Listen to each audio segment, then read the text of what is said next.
Maraming salamat po pala sa pagdalaw sa araw na ito. Siguro naman alam niyo kung ano ang punto namin sa pagpupula na ito.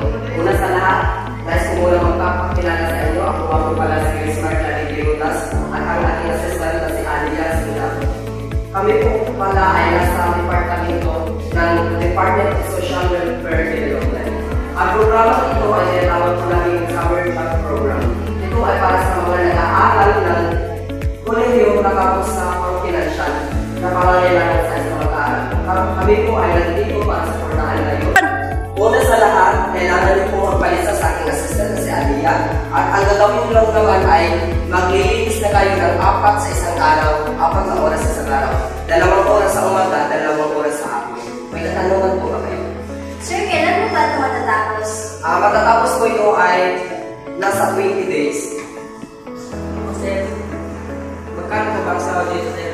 Huwag kayong mag-alala sa sahod dahil dalawa po ang sahod natin. Una ay sa city, galing na Mayora, at ang pangalawa ay galing sa Dole.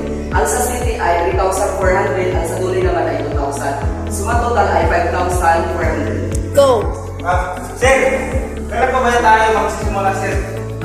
Siguro bukas pwede na tayo magsimula para maaga tayong matapos. Paano po, sir, kung may absent po kami?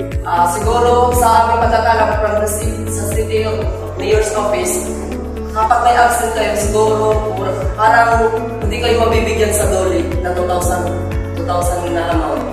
Sa City lang yung mabibigyan kapag may maraming absent yung mga beneficiary. Ano po ba ang makukuha ng benepisyo nito?